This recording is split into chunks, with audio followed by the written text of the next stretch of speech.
Assalamualaikum warahmatullahi wabarakatuh. Alhamdulillahirabbil alamin. Allahumma shalli ala sayyidina Muhammad wa ala ali sayyidina Muhammad. Kali ini saya bagikan kisah nyata spiritual kegoiban setelah memperbanyak sholawat. Hal ini terjadi di akhir zaman ini. Seseorang ini adalah seorang bapak yang meminta bimbingan kerohanian dengan jarak jauh secara online kepada saya karena dulu sempat salah jalan dan sempat mengalami kemerosotan dalam penghidupannya, dalam materi kehidupannya, kebangkrutan di dalam usahanya.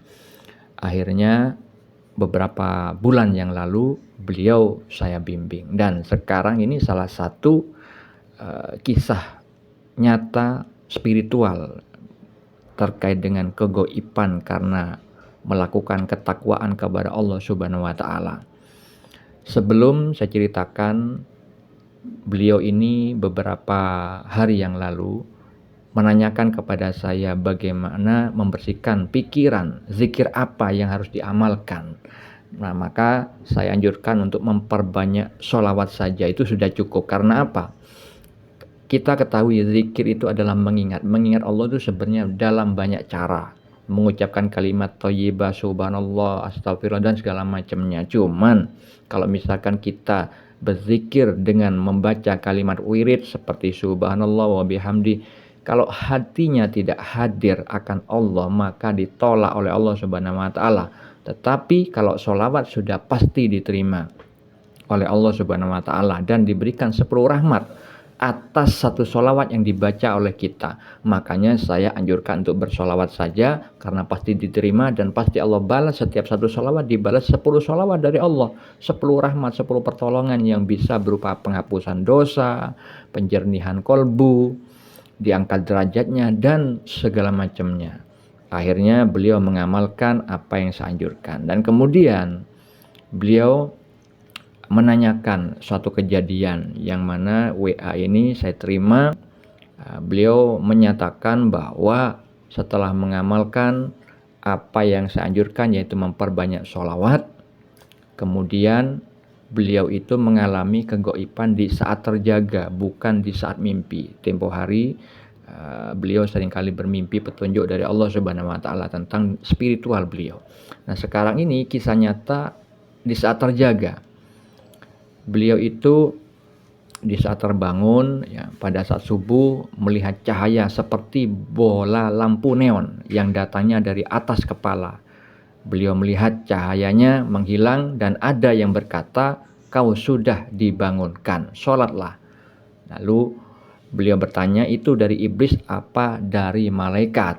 Nah, jadi perlu diketahui saudara-saudariku, Sultanul Aulia, rajanya para wali Allah yang bernama Syekh Abdul Qadir Al-Jilani, mengatakan bahwa orang yang melakukan ketaatan, melakukan hukum-hukum Allah, maksudnya menjalankan perintah syariat Allah, yang salah satunya adalah anjuran bersolawat, yang mana hal itu sudah Allah firmankan dalam surat Al-Ahzab ayat 56, maka orang yang melakukan ketakwaan, menjalankan hukum-hukum Allah, menjalankan syariat atau peraturan-peraturan Allah, menjauhi larangan, melakukan perintah Allah dengan niat dan tata cara yang benar, akhirnya apa? Sultan Aulia katakan itu akan diajak oleh Allah ke alam kegoiban. Maksudnya akan mengalami kegoiban.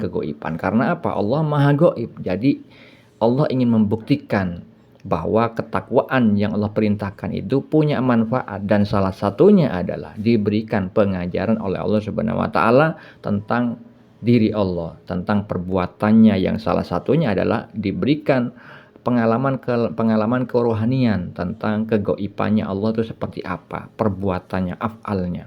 Nah, jadi kalau misalkan kita mengalami hal seperti yang dialami saudara kita itu adalah kebaikan. Karena apa? Dalam sebuah hadis yang diriwayatkan oleh Al-Suyuti, Rasulullah SAW bersabda, sesungguhnya setan memiliki lamah atau bisikan terhadap Bani Adam. Bani Adam itu maksudnya kita, keturunannya, ya, manusia, keluarga Nabi Adam, seluruh manusia. Demikian pula malaikat, bisikan setan mendorong kepada keburukan dan mendustakan kebenaran, sedangkan bisikan malaikat mendorong kepada kebaikan dan membenarkan kebenaran. Nah, di dalam kejadian yang dialami saudara kita itu, cahaya setelah menghilang, ada yang berkata, kau sudah dibangunkan, sholatlah. Nah, itu ketika waktu subuh terbangun, ada anjuran sholat subuh maksudnya.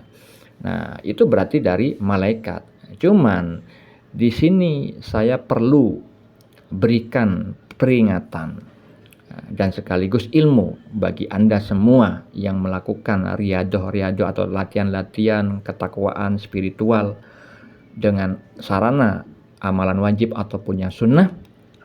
Jangan terpukau, ya. Jangan merasa bangga dengan adanya pencapaian seperti itu, karena itu belum selamat. Guru sekumpul seorang wali mengatakan, kalau seseorang mengalami kasab hissi, itu belum selamat. Ke kanan salah, ke kiri salah, harus memiliki guru, harus dibimbing. Nah, kalau sudah selamat itu duduk di makom kasyaf maknawi. Kasyaf maknawi adalah orang yang sudah musyahadah, memiliki samudera penyaksian mata hati, yang mana itu disebutkan di dalam kitab Risalah Al-Ghausiyah tentang musyahadah. Orang yang berhasil bermujahadah, Allah beri musyahadah. Sedangkan di dalam kitab yang lain milik wali Allah juga, yang bernama kitab Al-Mawaqif wal Mukhatabat, Allah menyebutkan ahli ru'yah itu adalah ahli rahasia-rahasia dan kawan duduk semajelis. Kawan duduk semajelis ini adalah bahasa kiasan dari Allah Subhanahu wa taala tentang orang yang duduk di makom musyahadah. Orang yang memahami kalam-kalam hakikat atau kebenaran hakiki dari Allah Subhanahu wa taala. Nah, jadi orang yang hatinya itu sudah dilindungi dari kesyirikan oleh Allah Subhanahu wa taala itu orang yang duduk di makom musyahadah, orang yang sudah aman, kasam maknawi. Jadi mengerti kalam-kalam hakikat dari Allah Subhanahu wa taala. Contoh kalam hakikat yang terdapat di dalam kitab Risalah Al-Ghausiyah terkait dengan hati juga. Allah berkalam kepada Sultanul Aulia Syekh Abdul Qadir Al-Jilani, wahai penolong agung, barang siapa terhalang dari perjalananku di dalam batin, maka ia akan diuji dengan perjalanan lahir, dan ia tidak akan semakin dekat dariku, melainkan justru semakin menjauh dalam perjalanan batin. Nah, orang yang sudah musyahadah bisa memaknai hal itu, kasam maknawi, tahu dari Allah, dan sekaligus menjabarkan ayat Al-Quran yang mana terkait hal itu, dan menjelaskan juga hadis Rasulullah SAW yang mana terkait hal itu, dan juga bisa menyebutkan contohnya di dalam kehidupan seperti apa contohnya dan penerapannya. Nah, seperti itu orang yang sudah peluang besar tidak dihisab oleh Allah di dalam akhirat nanti, ya, sudah makom musyahadah, dan itu makom fana, makom kewalian, jadi makom yang dimiliki para wali. Tapi kalau kasab hissi itu masih belum, tapi patut disyukuri, dan itu adalah ujian kebaikan. Jangan sampai terpukau, nanti bisa terusir dari sisi Allah.